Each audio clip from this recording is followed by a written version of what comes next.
Hi, I'm Jon Webb, Managing Partner at Game Theory, a marketing foresight consultancy that helps marketeers make faster, smarter decisions to maximize value around their marketing investments. We speak with various broadcasters globally, and what we're hearing is that the ecosystem has changed. The way viewers are choosing to consume content is being disrupted. People just don't want a linear experience anymore, and this is having an impact on the way marketeers need to reach viewers, because everything previously was driven towards a specific premiere or tune-in. And from what we're hearing, it sounds like there are few known launch recipes anymore. We recently partnered with Variety's Tune-In Summit in LA on a panel about the art and science of show launches to hear directly from CMOs at Fox, Showtime, HBO, E! and Esquire about their pain points and the challenges that they're facing. In this video, I'm going to guide you on the 5 themes we saw on the panel. Show launch success stories, how the marketing playbook has changed, marketing tactics that just don't seem to work anymore, jumping on the bandwagon of the latest trends, and what we should be doing with data and how that can help to solve your pain points.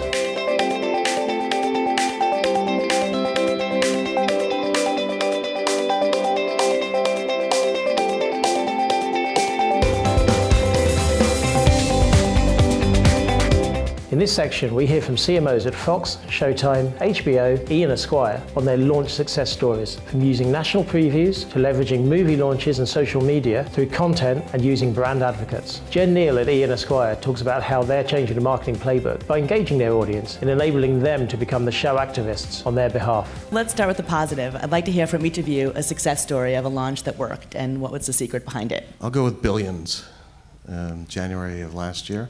And we had launched our streaming service the previous July and signed to Amazon Prime as a new partner in December. It's kind of a perfect storm, and we ended up with the best numbers in Showtime's history. How about Grease this January, a live musical, high-wire act. Tom McHale, who just won director for Hamilton, directed the show. We knew we had a broad audience, perfect for broadcast, and we leveraged social media and a lot of data targeting to find audiences and then use our younger cast to really amplify that through their social channels. So it was a limited budget and obviously a great success for us. I think I'm going to go with Ballers, our season 1 launch, which was last June.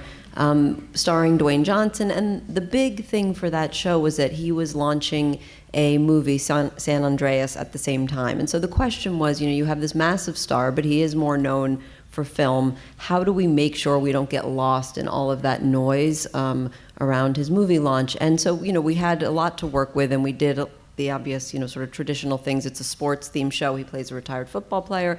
So we, partnered with ESPN and had a great fun partnership with them, and we launched an NFL draft and all of that. But the real, I think, sort of secret key ingredient was that DJ has this insane social footprint. It's over, at this point, I don't even know, it was over 50 million people.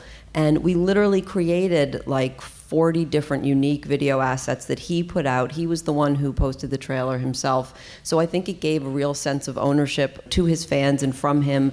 And then after premiere, he actually put the only place that we did the sampling of the premiere episode was on Facebook, which he did on his, he did himself, and we got like 5.5 million views. So I think it ended up being our biggest half hour in a long time, and it's continued to grow. So that was a really fun and gratifying one, I think. For E! It was The Royals, which was our first launch of our first original scripted series. And the interesting part about why I think that was successful is at E! We are absolutely thinking about how do we change the marketing playbook and how are we fundamentally shifting the philosophical approach to marketing. And The Royals was the first time that we were actually starting to put this into action. So what we're doing is we're moving away from big GRP distribution as a one-to-one connection to our audiences and our fan base. And what we're really focused on right now is how are we creating this custom content to speak to our millennial women audience. We have a very young female audience, and they're in digital and social, and they want all of this content. And how do we get them to get excited about the shows? So what we want to do is we want to engage this audience and surround them so that they are becoming activists on our behalf. So they're actually working media, they're evangelizing the brand and the show.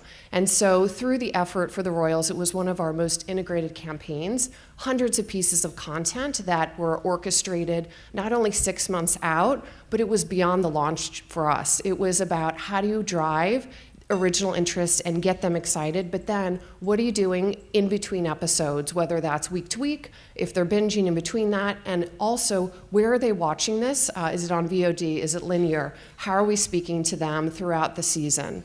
One of the things we also learned was that by creating all of this content across all the platforms they were on, we were listening and retargeting them and understanding what they wanted to be consuming, and we started to pick up on this notion that they were self-identifying themselves as loyals to the Royals. So they were getting so excited and engaging at the highest level. So we continued to fuel that fire and continued to speak to them that way. So anytime that you can have your audience self-select, identify with the show with that heightened engagement, we knew we were onto something with that custom content creation. And for us, that was one of our most successful shows and a great foray into scripted for E! From our perspective, we're very fortunate in that we get to work with a lot of networks across the board and a lot of successful campaigns. And to your point with audience, it's really about how do you engage with that audience, how do you find that audience, and in television, where our world lives, it's incredibly difficult because of the fragmentation and because of the fact that people's viewing habits have changed so much. So what we've seen as being really successful in the marketers that we've worked with is being able to identify and also take risks against those audiences and going out and looking for people differently across that space. And what we're able to do is not only go after a specific target and hit them where they're most likely to view, but also to be able to change and to learn and to understand where those people are going to be and how we can potentially bring in new people that maybe would not have been the target that you thought you were going after, but end up being the best possible result. The best one we've been involved with recently is a sports competition in another market. But all the great launches that we worked with, they share common characteristics, and that's where everybody knows what the media is doing, whether it's an upper funnel media, whether it's closer towards the intent to view. So the TV is really working to build awareness, and then using the social to drill down into those specific segments that are going to be interested in the event. They all share that common characteristic. In this chapter, we hear about how the marketing playbook has changed, the shift away from traditional GRP campaigns, and how we need to capture audiences at the right time and the right place.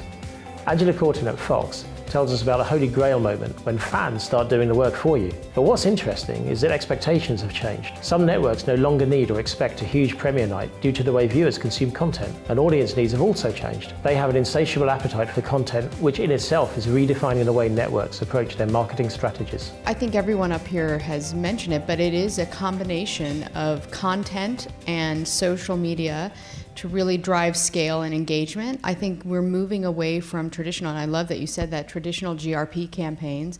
And I think we're really looking, when we start a campaign, we look at what is our theme, and I love it's art and science, because I also say it's a bit of an alchemist as well.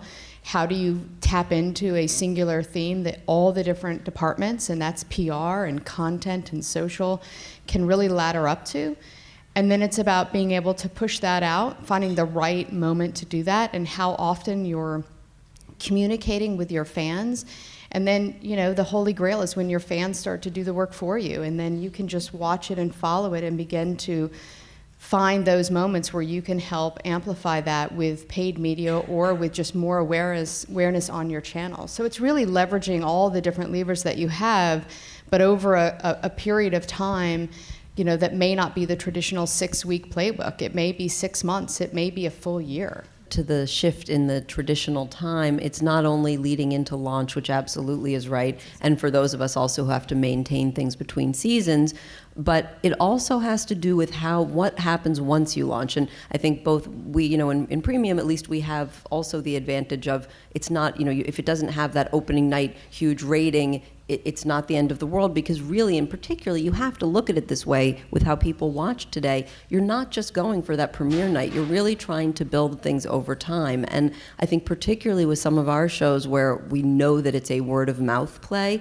we are thinking also about holding media back for week 3, week 4. When you have, like with the Jinx last year, we knew it was so challenging because we couldn't say anything that was going to happen, but we knew that people would start to really go crazy about it around episode 3, 4. And so we held back and had to use, that natural momentum, and our job was to fuel it. But again, that's very different than the way we used to just think about leading into that first night launch. One of the other things, when you're thinking about what's changed, is this notion of having to create so much content. For E, we have a global pop culture brand and a franchise of E! News. It's a heartbeat of our organization. And we are programming and talking to our audiences 24/7 every day of the week on a global basis. And so we know that we have this audience that has such an insatiable appetite for this content. So the challenges of marketers are, how do you figure out how to produce enough content for that? So gone are the days where you're producing a few assets that are traditional, but it's how do you do that on a continuous basis? You know, I think all of us can figure out how you cover the peaks and the big things, but day to day, we have a young millennial audience. How do you think about producing that content that resonates and is relevant and continues to get them to engage? So I think that's a challenge today for marketers of how much content, how do you structure your organizations, how do you think about your marketing teams, what skill sets do you need, and who do you have that can help you do that and figure that out? Just going to add that so much of what we do comes from the story and the story beats throughout the season, and we tend to, we must begin with the strategic concept of what story points, what character evolution is going to engage fans and when, and that in many ways dictates how we spend, where we spend, what platforms we utilize. In this next section, we hear that it's no longer about the show launch and following a predefined recipe, but knowing who your audience is and how to adapt to them. Angela Courtin at Fox tells us that it's all about knowing the system. If you know who the audience is and understand what they're consuming, you're going to be able to serve them the right content at the right time. And if they leave, you're able to figure out how to bring them back. The key here is learning from the audience and providing what they're asking for. I love watching other marketers take advantage of time periods that look like they are really nailing it, but you also know behind the scenes what's happening. Like, how do you use paid media to create the spark? The video views start to really ratchet up, and all of a sudden it's a sensation, and you know, so you kind of know the tricks, and you do a little wink and a nod to your colleagues who may never see the wink or a nod, but you're like, nice job, you know, and then you've got to answer to why your videos aren't doing as well, and it's like, well, I can solve that. It's gaming the system. It is actually knowing the system, it's knowing the audiences, and it's knowing how to get out there, and what is the buzz that's going to create that word of mouth that, again, it just takes over for you. And I think that's the secret sauce, is how do you create that early enough and sustain it long enough to have a hit. Our world is changing. It is no longer just about launch, even though there's a cacophony of noise around September, but it's how do you sustain and find and drive that hit. And if you've got the patience, both at the top and through the ranks, you can really build a hit. We partner with CMO Media. It's like we can also see who's consuming, where they go around the net, and be able to then serve them content if they go away for 2 weeks. We can know that now, and we can figure out how to bring them back with great storytelling and great beats that we can, you know, pulse out over a period of time rather than just at launch. From every mistake, there's a very valuable learning, especially on the data side, because we can literally see if something didn't work, we can dig down into it and kind of understand, at least in the linear space,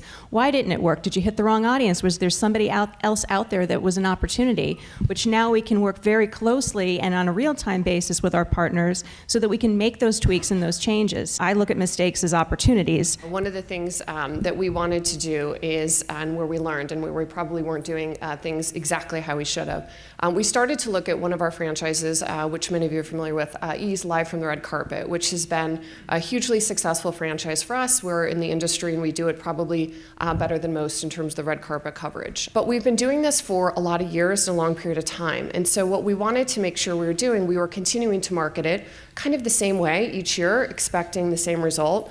What we know as we started to think about changing this playbook, it's not about doing the same with the same thing anymore in marketing. We have to do and approach things differently with different tools in our arsenal.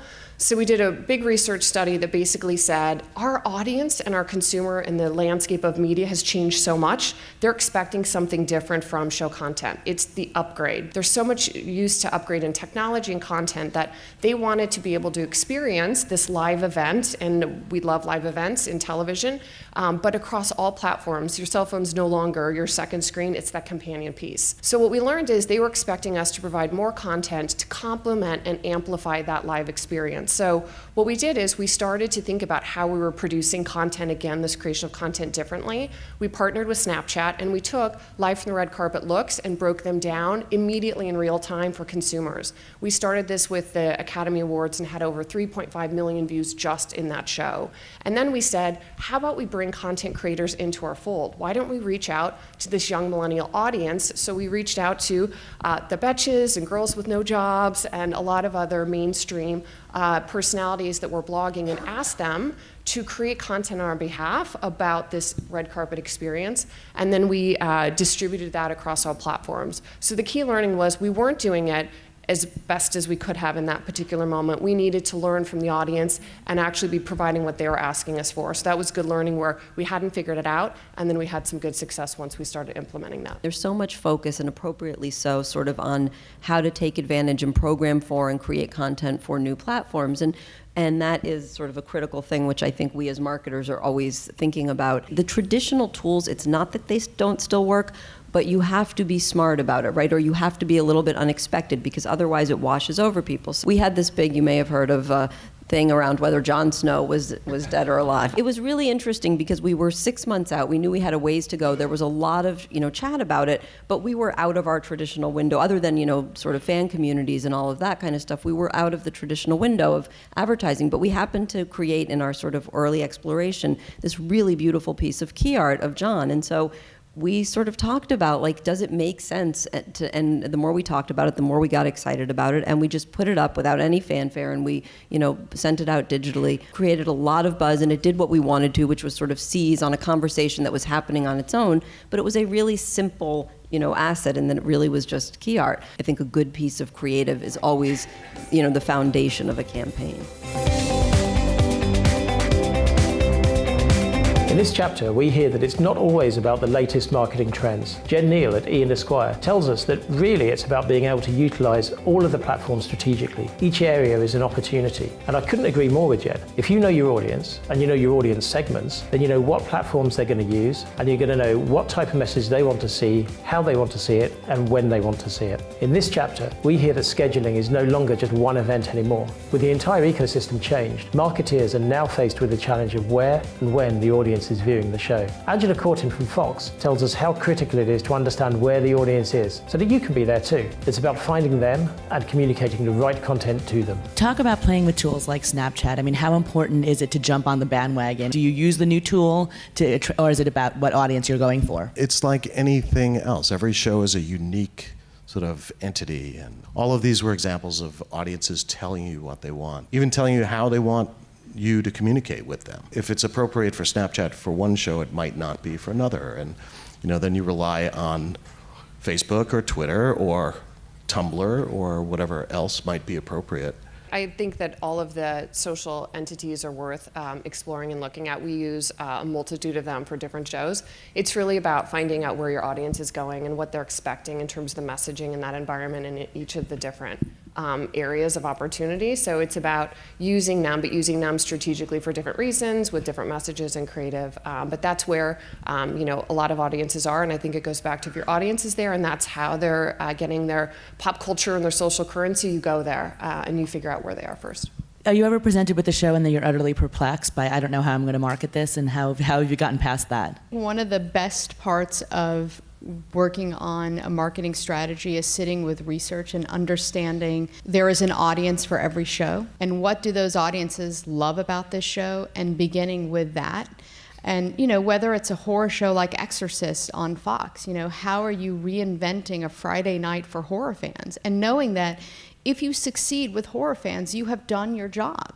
And you can find them and you can understand what's going to resonate. And if you stick with that, you can do your job really well. And it's when you have to broaden out of that, how do you then think about converting non-horror fans who watch TV on Friday night, who might be women over 25, who are single looking for something to do? Let's find out what they love about watching TV on a Friday night. What do they need? So it really begins with those, who is the audience and what is the insight, and how can you make that actionable? How important is scheduling? Do you sit down with the scheduler and to the point about Friday nights and figure out what that timing matters? Scheduling is vital, and it's changing. I mean, it's no longer about driving audience necessarily to Sunday night. We're about to scatter our schedule, and largely that's driven by, again, audience patterns, viewership patterns, what we see in streaming, what we see in nonlinear viewing.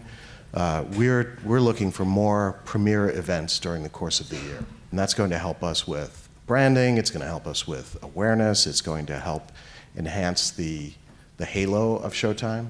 You know, Homeland burnished to the benefit of Ray Donovan. Ray Donovan did the same thing for The Affair. Back-to-back Sunday nights have their value, but we're looking at it in a different way. How are you scheduling like the televisual linear versus your digital and social platforms? How are you thinking about your windowing in VOD, your non-owned platforms? So this whole world, it's a whole completely different ecosystem. And I think our job as marketers is to figure out where are our audiences watching the show, because it's not the same audience in any of those areas and ways. So for us, it's about figuring out that whole ecosystem and how it works, and working in lockstep with the people in our organizations that know that, but also if you put yourself in the mindset of what the consumer or viewer is watching, where are they watching it, how are they finding out about the show, and it makes our jobs even more exciting and complex in terms of figuring out how to message to make that work. We've even premiered shows against Super Bowl, against Grammys, against Academy Awards, and for this audience, sometimes it doesn't matter. You can find your audience nonetheless. A show will go in a square, and a scheduler makes that call with a lot of different information and inputs to that.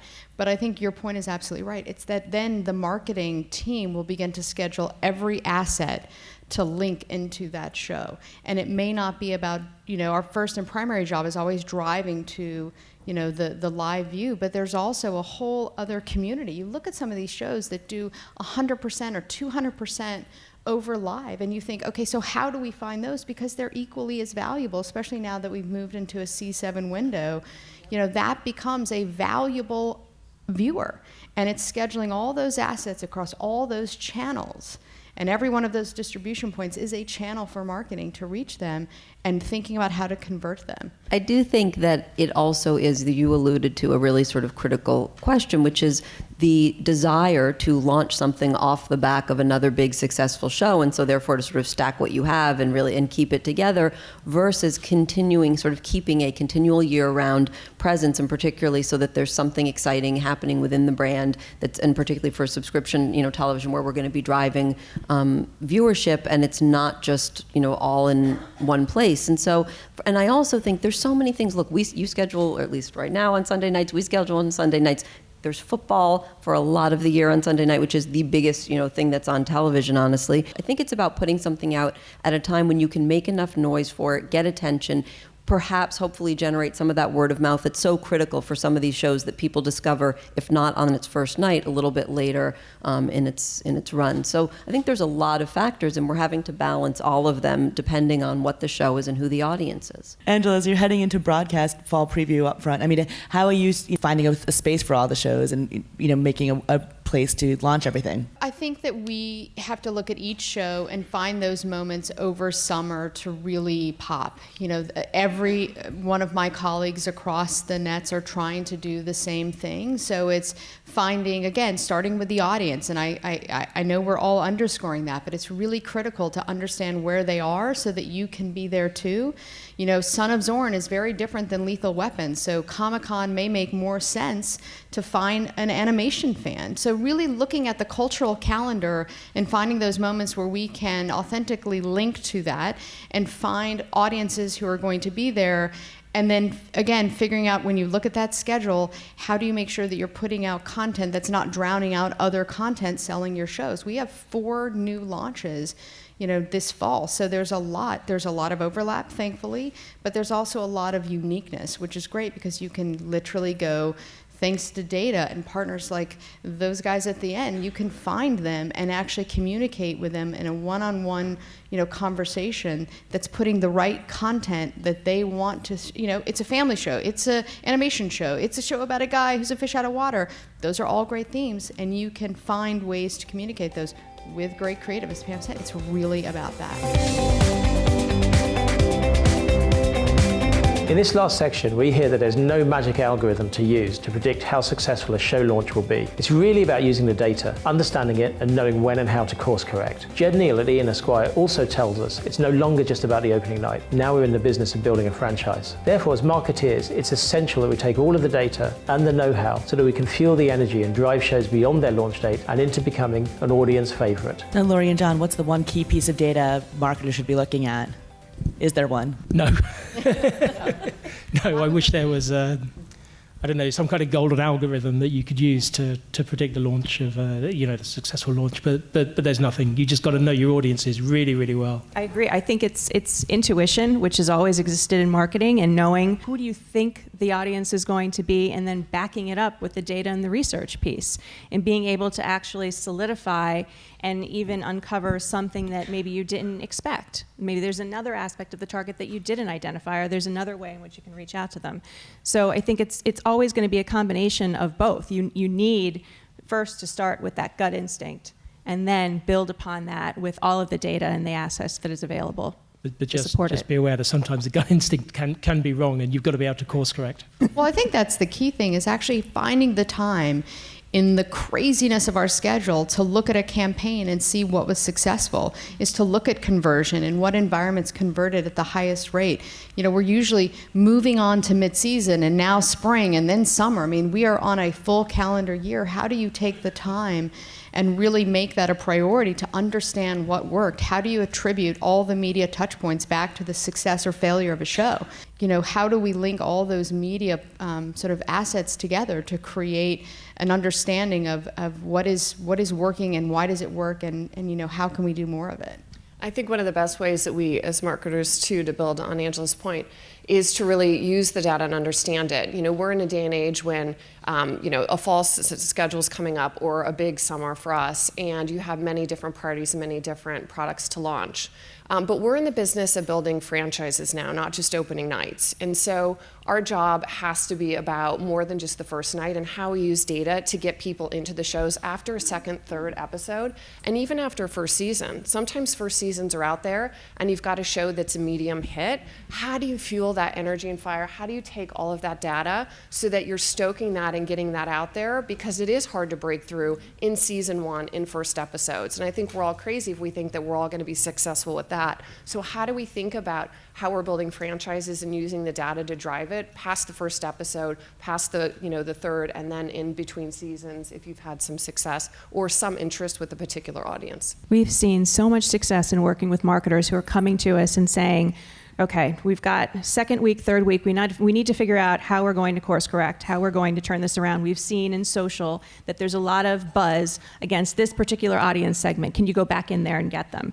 And that is something that we've definitely worked very closely with our marketing partners on, in helping identify where those opportunities are and how you can. How do you create the pre-awareness and the buzz, and how do you monopolize that for the premiere? And then how do you build and change week after week to grow the audience? Because like you're saying, it's great to get them there for that first episode, but if they don't stay because they have so many choices anywhere else, it's not going to work. So it's continuing to build throughout that season, and then taking those learnings and taking it to the next year. It's also a really important partnership with your development teams. You think about people come back after season one, they want the cliffhanger, they want the payoff, and then what do you do to keep them there at the end of the episode? I always say it's not just about what we're paying off, it's what we're starting to seed for the future episodes. And if you can do that over the first couple episodes, so say 1, 2, and 3, you've really got them hooked. They're making an investment. So it's a partnership with research and marketing and development to say, how can we make a show that has the right beats, that keeps people excited and gives them a moment to share in social? And I think one of the things that I'm sure we're all looking at is, how do we look at sentiment, really understand sentiment in every moment of our show? Because you can literally take a moment that is popping in social and feed that into a promo right after the show to drive C3 and C7, because those are the moments that your fans told us matter to them. So you can really begin to think about programming and development and marketing now working together holistically. In a marketplace that's so crowded, when there are so many shows, I'm sure we've all experienced shows that you were passionate about that just didn't find an audience. Can you talk about an experience and what you learned from that? I would talk about one that is near and dear to my heart, Togetherness, which was like a small but gem of a show that we all really loved. And the problem in, sort of creating a really big audience, and look, the show, got an audience, again, who was very passionate about it, and I think it had, was incredibly well received. And sometimes you have something that on the face of it, it's a domestic story about a couple and family and kids, and it looks sort of very familiar. And actually, I think the show had a very special voice and was just so funny and so poignant, and that's what made people really love it. But sometimes when the elements, there's nothing there that you can say, look at this, this is the differentiator that's obvious. It was challenging, particularly in key art, to give an image or something that really said what was so special about this show. Just as a consumer, you look at shows, like an Unreal or Togetherness, which I was a huge fan of, and you think, like, I really hope they find a way to keep these shows alive, because I know the audiences are small, but the content is great. And I even look at what Nashville was able to do and sort of moving to CMT. It's like, if the fans are there and if they can rally behind it and the business makes sense, behind the scenes, then I hope that we are able to continue to create content and allow audiences to consume it. If it's not going to work on our air, where can it go? And we see this in small things. It's even just looking at how to excerpt pieces of content from our successful shows and place them in environments where they can almost have a life of their own. The world is such that content is finding a home. The economics are such that it has to find a lot of homes to live on. This goes to the programming decisions that are made at Showtime. It's a carefully curated collection of culturally relevant shows, and for some more than others, you want bigger audience. Well, you want bigger audiences for all of them, but some, of course, you'd like to see greater gains from season to season. So that's where we focus.